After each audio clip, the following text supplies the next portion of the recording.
halkan tan iyo shalay waxaa ka socotay diyaarinta sahayda ciidanka difaaca dowladda Puntland ee halganka ka wada buraha calmiskaada kuwaas oo ay ku soo afjarayaan kooxda fircadka ah ee Daacish ee ku dhumalaysanaysa burahaasi haweenweynaha gobolka Bari ayaa tan iyo shalay maalmihii ka horeeyaba waxa ay diyaar garow ugu jireen inay markaasi garab iyo gaashaan u noqdaan ciidanka difaaca dowladda Puntland waxayna iyadoo ay magaalada Boosaaso ay ku jirto xilli kulayl ah aysan dibrin ay markaasi una damban inay markaasi dareemaan kulaylka taas oo ay ku iloobeen geesiyaasha ciidanka difaaca dowladda Puntland ee dhigooda ku daahirinaya buraha calmiskaada haweenku waa lafdhabarta halgan ka guuleystay waxay sidoo kale gacanta ku hayaan dhaawacyada ciidanka iyagoo dhiiga shubaya ciidankana daryeelkooda qayb weyn ka qaadanaya taas oo ay sheegeen haweenku inay markaasi shidaal hor leh ay ku sii shubayso halganka guuleystay ee burahaasi ka socda waxaa halkan maanta iyaduna markaasi ku soo biirtay haweenaha gobolka Bari gudoomisada ururka haweenka ee gobolka Highland iyadoo qayb kaga noqotay markaasi sahayda ciidanka difaaca dowladda Puntland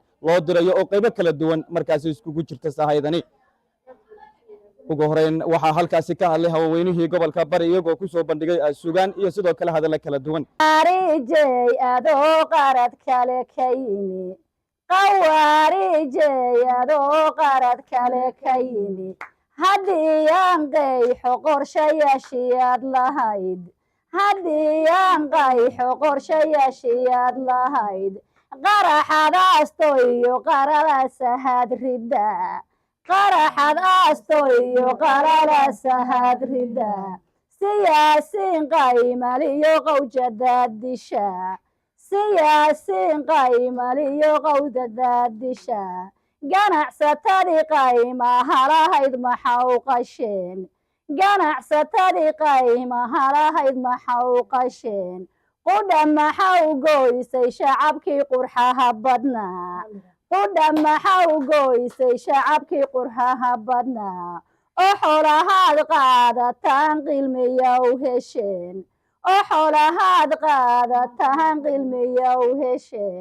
quruuma halaagay iyo qatilaad tihiin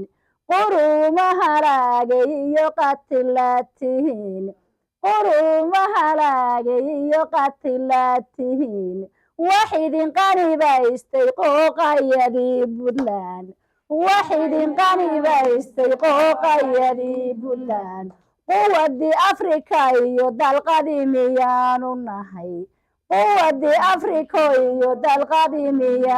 nahay muxuu naga qaadayaa hawil qandhicil ku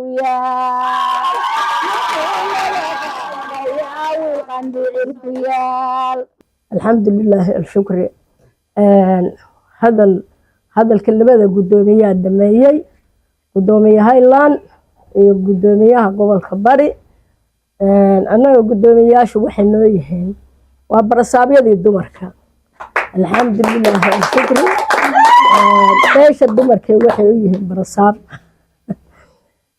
alxamdulilah alshukri marka dee waxaan khayrkaa aad aragteen ayaan ka shaqaynaynay ilaa bishii 11aad baan ku soo jirnay alxamdulilah alshukri maanta gabagabay noo taagan tahay insha allah ilaahay idankii waxaan ku rajo weynahay inay soo dhammaanaysaan ku rajo weynahay oo aan guulaysanayno oo dhulkeenii la dhahayo degdheer dhimatoo dhulkii waa nabad insha allah waxaana la ku casimi doonaa cashar dhaladeeda dhaadaar iyo ilaahu adan beerka beelinay baalade iyo ciidamada miiraale iyo markii ciidamada fariisimo loo sameeyo oo la dhigo insha allah la ku casimi doonaa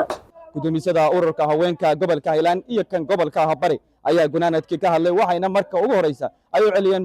madaxweynaha dowladda Puntland halgankan uu ka dhabeeyay oo qaatay taas oo buraha uga sifeynayo kooxda ISIS ee dhumalaysiga burahaasi ku joogta waxay dhanka kale uga mahad celiyeen wasaaradda haweenka door ka muuqda ay ka qaadatay ayna ku jihaysay haweenku inay lafdhabar u noqdaan gobolka Bari iyo gobolka Highland waa laba gobol oo mataan ah gobolka Highland hadda aragto waa gobolka Bari waa isku mid waxaan aad ugu mahad celinayaa maamooyinka qaaliga ah oo hooyooyinka ah meel kasta ay joogaaniin gobolka Bari waxaan u mahad celinayaa gudoomisada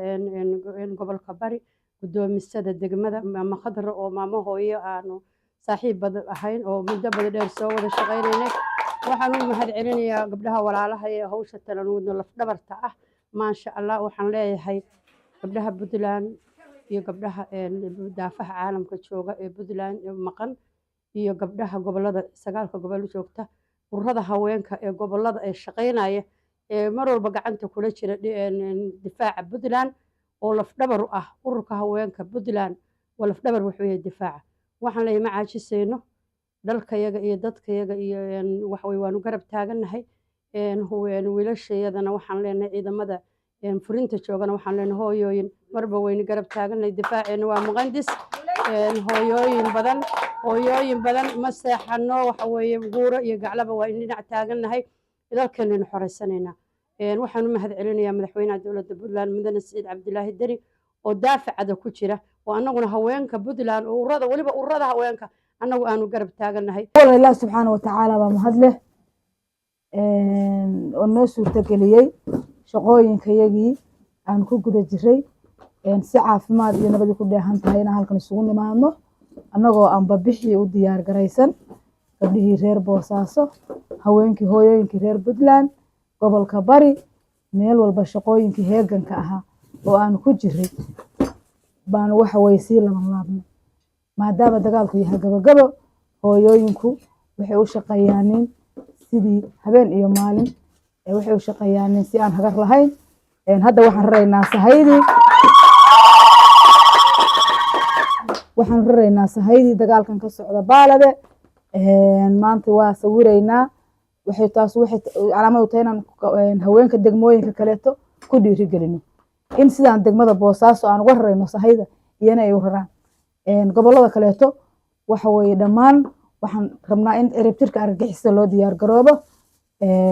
aad iyo aad bay u mahadsan yihiin hooyooyinka waxaa ku jira hooyooyin aan weligood ciyaalkooda xitaa haddii xagaabaxa la gaaray aan iyagu xagaabixin 8 bilood taagnaa waa mahadsantihiin hooyooyin